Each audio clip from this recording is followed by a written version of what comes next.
Eu sei que se você está procurando serviços de arquitetura, provavelmente está aí um pouco perdido com tanta nomenclatura e etapas que esse serviço abrange. Afinal de contas, será que não é só um desenho? Hoje eu vou te mostrar como que o projeto de arquitetura é dividido por fases. A gente já gravou um vídeo sobre isso aqui no canal, mas agora estou trazendo uma série para contar um pouquinho sobre cada uma dessas etapas. Então, se você está precisando conhecer um pouco mais sobre esse mundo aí do projeto de arquitetura, vem comigo que eu já vou te contar tudo sobre isso. Ei, berês, tudo bem? Se você já nos segue, sabe o que são as nossas berês, sabe o que tudo isso significa aqui pra gente. Se você ainda não conhece a gente, caiu de paraquedas aqui nesse canal, primeiro deixa eu me apresentar, prazer. Eu sou a Rafa, sou arquiteta e sou uma das sócias do Ouvir Arquitetura, um escritório de arquitetura em Belo Horizonte, Minas Gerais. E se você não sabe o que eu tô falando quando eu chamo vocês de berês, se inscreve aqui no canal e segue a gente lá no Instagram para ficar por dentro e entender um pouquinho aqui do nosso universo. Porque sim, nós somos um movimento de arquitetura afetiva e hoje eu vou contar um pouquinho sobre como esse processo de arquitetura afetiva é desenvolvido aqui no escritório. A Mila já gravou um vídeo no canal sobre as etapas do projeto de arquitetura, eu vou colocar um cardzinho aqui em cima. Mas esse vídeo é bem antigo, inclusive, pausa aqui para uma curiosidade. Esse vídeo foi um dos primeiros vídeos que a Milinha gravou e é muito engraçado, porque ela tinha muita dificuldade de gravar vídeos, né? Então ela lia o roteiro e tentava falar exatamente o que estava no roteiro. A gente ficou um dia inteirinho tentando gravar esse vídeo. Esse foi o resultado. Ficou bom o vídeo, né? Mas hoje, se você pega os últimos vídeos aqui que a Camila gravou sem roteiro, você não acredita que é a mesma pessoa, bebês. Então, deixando essa curiosidade de lado, eu queria dizer que esse vídeo, por ser antigo, sofreu algumas alterações, né? E hoje nós temos etapas um pouco mais bem elaboradas e desenvolvidas aqui no escritório. É importante você saber que cada escritório tem sua própria metodologia de trabalho, não existe nenhuma norma que padronize o que deve ser entregue para o cliente em cada uma dessas etapas de projeto. No entanto, essas etapas são necessárias para o desenvolvimento daquele trabalho. E é comum que os nomes sejam similares, no entanto, o que se entrega em cada um deles varia de escritório para escritório, tá bom? E hoje eu vou usar como base o nosso manualzinho de projeto, que é o nosso POP, o nosso manual de operações, onde detalha tudo e descreve tudo o que acontece aqui no escritório. Esse é o manual de instruções que a nossa equipe utiliza para desenvolver os nossos trabalhos. E eu vou usar ele aqui como base, para eu não esquecer de nada, porque quem acompanha a gente sabe que eu não faço projeto, né? Aqui no escritório eu fico por conta de outras áreas, então eu vou usar aqui uma colinha para me auxiliar, tá bom? A Camila tá falando que eu não faço projeto, mas eu dou pitaco. Inclusive tem vezes que ela quer me matar de tanto pitaco que eu dou. Mas é importante, né, gente? A gente muda a função, mas não perde aí a vocação, é normal. Então vamos lá, vamos começar obviamente pelo início, né? Aqui no escritório nós chamamos de etapa inicial. E o que compreende essa etapa inicial? A parte mais burocrática, né? Que é a documentação. Então o nosso cliente envia pra gente toda a documentação comprobatória de que ele é dono e proprietário daquele imóvel ou daquele loteamento, né? Isso é importante porque é muito comum pessoas alugarem casas ou alugarem apartamentos e fazerem um projeto de reforma sem a ciência do proprietário. E a gente não pode fazer intervenções no imóvel sem a ciência do proprietário dele, né? Então esse documento é para resguardar a gente mesmo, de ter certeza absoluta que nós estamos conversando com quem nós deveríamos conversar. Então a gente tem aí essa parte de conferência de documentação, mas logo em seguida a gente também vai para a conferência de legislação. Então a gente vai analisar aí quais são as normas aí desse terreno para essa construção, se tem alguma norma aplicada à reforma que a pessoa vai fazer ou não, né? Geralmente a gente analisa se vai ter acréscimo de área ou decréscimo de área, porque sempre que tem essa variação de área construída, a gente normalmente precisa aprovar na prefeitura também, tá? Agora, se não, por exemplo, é um apartamento e a gente vai reformar só a parte interna, então a gente não precisa aprovar na prefeitura, porém precisamos aprovar no condomínio. Então a gente recolhe aí todas essas informações técnicas do condomínio, que são as normas de reforma, manual do usuário, regras de horário que pode fazer barulho, horário que tem que fazer intervalo, enfim, cada condomínio tem a sua própria normativa, né? Alguns separam o lugar onde você pode subir e descer com materiais. Alguns dizem que você não pode subir pelo elevador, você só pela escada ou você issa as coisas que você precisa levar para esse apartamento. Então tudo isso é importante ser analisado aqui para a gente levar em consideração na hora de projetar, né? Então essa parte burocrática era um pouco chatinha, mas ela passa bem rapidinho e é justamente o que a gente precisa para começar. Dentro dessa etapa nós também temos a reunião mais divertida desse escritório. Eu sempre falo nas minhas reuniões de proposta, porque quem não sabe, se você vai contratar o serviço conosco, você vai encontrar esta pessoa que vos fala, porque eu faço parte desse setor aqui no escritório. Mas quando a gente começa a falar de projeto, aí a conversa é outra. A conversa é mais legal com duas pessoas muito mais legais que eu, que é a Camila e a Orne. Então, começa aí o momento delas aqui nesse escritório. É a hora que a gente vai fazer a reunião de briefing. E essa reunião é a reunião mais divertida de todas. Porque esse é o momento da gente analisar bem profundamente tudo que o seu coraçãozinho tá sonhando aí, tudo que você tá planejando para sua casa, né? Seja sua reforma, sua construção. O que tá motivando o seu coração a fazer, né? A seguir com esse empreendimento aí. A gente já falou em outros vídeos aqui no canal que a gente precisa pensar na arquitetura com mais propósito, né? E menos razões fúteis ou levianas. Então esse é o momento que a gente começa a entender qual que é o propósito por trás desse desejo de construir ou reformar, né? Quais são os seus anseios, quais são os seus medos, quais são os seus sonhos. E aí a gente vai levantando aí a sua história de vida, as suas memórias afetivas. Inclusive a gente tem algumas dinâmicas para vocês descobrirem quais são as memórias afetivas que vocês têm dos 5 sentidos. Então, tato, olfato, visão, paladar. Faltou uma. Calma que aqui é a área de humanos. Audição. Então, quais são os 5 sentidos? A gente tem uma dinâmica para vocês conseguirem resgatar memórias afetivas, né? Às vezes de infância, às vezes recentes mesmo, mas de coisas que trazem boas memórias, que trazem aí boas lembranças, justamente para a gente conseguir agregar algumas coisas na arquitetura de vocês. Porque é importante que a casa fale mais sobre quem você é e menos sobre aquilo que você acha bonito, né? O que você acha bonito é consequência daquilo que você aprendeu a gostar. Então, as coisas elas vão caminhando com um certo sentido e com um certo significado.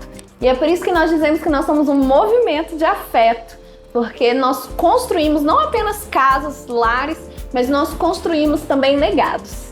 Então, esse é o momento que a gente vai analisar tudo. Então, o que faz, né, nesse briefing, além dessas dinâmicas que eu falei? Vocês respondem também um formulário que é bem extenso. E nesse formulário a gente vai querer saber não só a história de vida de vocês, como eu já citei, mas a gente também vai ir para a parte prática. O que vocês gostam, o que vocês não gostam, que tipo de cor vocês querem usar, que tipo de cor vocês não querem usar, material também, que tipo de material vocês gostam, que tipo de material vocês não gostam. Mas não só o que gosta e o que não gosta, é o porquê gosta e o porquê não gosta. Isso é muito importante, porque às vezes a gente gosta de alguma coisa e nem sabe por quê. E eu vou acabar de destruir uma coisa na sua mente agora. Eu tenho certeza que você ama painel ripado e nem sabe por quê. É só porque todo mundo usa, mas se você for olhar aquilo de frente, de perto e pensar no dia a dia desse negócio, você não vai querer mais. Então, a começar pelo painel ripado. Por que você gosta de painel ripado? Vamos entender se você realmente gosta ou se você está sendo influenciado pelo que você está vendo por aí. É justamente nesse momento que a gente começa a fazer essas separações do que realmente importa para você e do que você só quer porque você achou bonito. E tá tudo bem querer só porque achou bonito, desde que você tenha consciência disso. Esse é o momento também em que a gente vai até o local fazer as medições, né? No caso de uma reforma, a gente vai fazer todas as medições, fotografar o lugar, né? A gente faz inclusive um mapa de fotos pra gente saber e acompanhar a evolução ali daquela reforma com o passar do tempo. Mas quando é uma construção do zero, a gente vai solicitar o levantamento topográfico. Então sim, você vai precisar de um topógrafo, tá? Para ele levantar todas as curvas de níveis do seu terreno. Não se engane, levantamento topográfico não é o croquis que vocês têm, por exemplo, geralmente quando vocês assinam um contrato de compra e venda, tá? Aquele croquis, ele é muito diferente de um levantamento topográfico.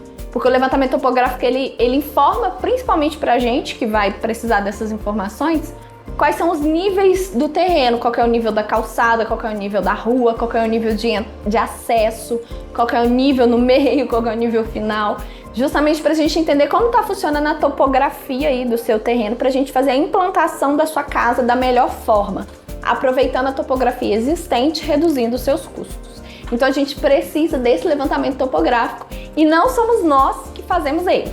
Tá? Nós indicamos outros profissionais que são parceiros e trabalham conosco há muito tempo, mas como vocês sabem, aqui no escritório nós não recebemos comissões e nem reserva técnica de nada do que a gente faz, então você é livre para contratar o profissional que você quiser. Com essas informações em mãos, a gente vai começar a fazer também a análise climática do seu terreno ou da sua casa, né? No caso de apartamento, a gente até faz, mas isso não influencia tanto assim no projeto, porque normalmente não se pode modificar fachada, aberturas, ventilação, iluminação. A gente tenta trazer soluções internas. Mas quando a gente está falando de casas e construções do zero, né, reformas de casas e construção do zero, a gente tem uma certa liberdade ali para mexer nessas envoltórias, para mexer nas janelas, nas proteções solares e tudo mais. Então esse é o momento que a gente faz a análise bioclimática aí do seu local. Então a gente vai ver como funcionam os ventos, né? Por onde esse vento vem, por onde esse vento vai, como que a gente vai fazer para essa ventilação entrar na sua casa e ventilar todos os seus cômodos. Como que funciona a insolação dessa edificação, onde bate sol de manhã, onde bate sol de tarde, onde bate sol o dia inteiro, porque isso vai nos direcionar no posicionamento das coisas. Então, se é uma construção do zero, o posicionamento do sol e a ventilação me dizem onde eu preciso colocar aberturas, né, janelas e tudo mais, e onde eu posiciono melhor os setores da sua casa. Então, eu vou posicionar, por exemplo, os quartos aqui em Belo Horizonte, Minas Gerais. O ideal é que se posicione quartos onde a gente pega o sol da manhã, mas não pega o sol da tarde, para aquele quarto ficar sempre gostosinho, né? Em outras regiões do Brasil, isso pode ser o extremo oposto, tá bom? Por isso que eu tô falando que é aqui em Minas. A gente vai, por exemplo, colocar a sua área de serviço numa parte menos nobre, onde você não tem uma vista bonita, para não desperdiçar essa vista com a área de serviço, né? Apesar de que é gostoso lavar roupa vendo uma vista bonita. Mas enfim, eu acho que é mais gostoso sentar para ler um livro vendo uma vista bonita, né? Se você quiser ter uma área de serviço para uma vista bonita, quem sou eu para dizer que você não pode? Mas enfim, esse é o momento que a gente vai setorizar de acordo com todas essas condicionantes, tanto climáticas quanto físicas, né, do próprio espaço. Uma outra questão também, por exemplo, é a sua piscina. É ideal que bata sol na sua piscina o dia inteiro, e a posição solar, a trajetória solar, na verdade, me diz qual é o local do seu terreno onde mais bate sol. Esse é o local ideal para eu colocar a sua piscina e também posicionar suas placas solares. Porque se você for ter energia solar, aquecimento solar, você precisa ter placas bem direcionadas. Então esse é o momento que a gente faz todo esse mapeamento para a gente já levantar essas condicionantes. Com todas essas informações em mãos, a gente vai finalmente para aquela reunião que eu falei no começo, né? Só depois que a gente está com tudo isso em mãos, a gente vai para essa reunião. Porque nessa reunião a gente vai conseguir discutir tudo aquilo que eu falei que é importante, já com essas informações digeridas, né? Já com essas informações estabelecidas aqui, para a gente conseguir ter certeza de que a gente está mapeando tudo que envolve aquele assunto, né? Seja reforma ou construção. E aqui também a gente faz um exercício super legal. Aí você deve estar pensando assim, nossa, essa reunião deve ser gigante. Ela é muito grande mesmo. Então, geralmente, quando é uma casa muito grande ou um projeto muito grande, a gente divide ela em vários dias, 2, 3, quantos forem necessários. Mas tenha em mente que cada reunião vai ter pelo menos 2 horas de duração, tá bom? Então, vamos trabalhar aqui num cenário, por exemplo, de 2 reuniões. Na segunda reunião, a gente vai fazer uma dinâmica super legal, que é já trazer a planta impressa do levantamento, né, da sua casa. No caso de uma reforma, por exemplo, a gente já traz a planta do levantamento para a gente poder brincar ali um pouquinho com o layout. Eu já falei em outros vídeos que a primeira coisa que se faz numa reforma é o estudo de layout, né? Onde a gente vai colocar as coisas. E isso pode parecer um pouco antecipado para quem não conhece sobre projetos de arquitetura. Por exemplo, eu não sei nem onde vai ter janela, como é que eu estou definindo onde vai ficar a cama e o sofá? Sim, a gente precisa definir isso, porque isso vai definir todos os outros parâmetros daquele projeto. Na série que a gente fez sobre reformas aqui, a gente já falou um pouquinho sobre a importância do layout, tem um vídeo só disso, eu vou colocar o card aqui em algum lugar, para vocês poderem assistir e entender um pouquinho mais de por que o layout é feito aqui. Mas esse é o momento que a gente deixa vocês livres para contar pra gente o que vocês sonharam. Então a gente traz um monte de bloquinho impresso, de cama, sofá, mesa, fogão, geladeira, para vocês brincarem de casinha mesmo com a planta da casa de vocês e mostrar o que vocês tinham em mente. Antes, a gente fazia sem imprimir os bloquinhos. E aí era muito engraçado, porque os clientes não tinham tanta noção de escala, então às vezes eles desenhavam um sofá de, sei lá, 6 lugares numa sala de 2 metros, assim, que pra quem não sabe é impossível, não cabe. Então era difícil, a gente tinha que vir passando pente fino e ajudando eles a entender um pouco mais sobre medidas, sobre dimensões e tudo mais. Então depois que a gente começou a imprimir esses bloquinhos para eles mesmos colocarem, eles mesmos já começaram a perceber, aquilo que eu queria realmente não vai ser tão viável, vamos pensar num novo plano. Então esse é o momento de vocês não só sonharem, mas colocarem os sonhos de vocês no papel pra gente. E tudo isso vira documento pra gente fazer o projeto de vocês, tá? Aqui também a gente faz um estudo inicial sobre o pré-EVF da sua obra. Ou seja, quanto aquelas decisões podem custar para serem executadas. Aqui ainda não é a etapa que a gente diz para vocês exatamente quanto está custando, mas aqui é o momento que a gente começa a ter noção de quanto custa as nossas escolhas, justamente para a gente entender em que tipo de cenário de construção a gente quer ir. Se a gente quer optar por itens mais nobres, por exemplo, nos revestimentos, mas itens mais simples nos metais, se a gente quer um telhado de qualidade, se a gente quer uma esquadria de alta, média ou baixa performance.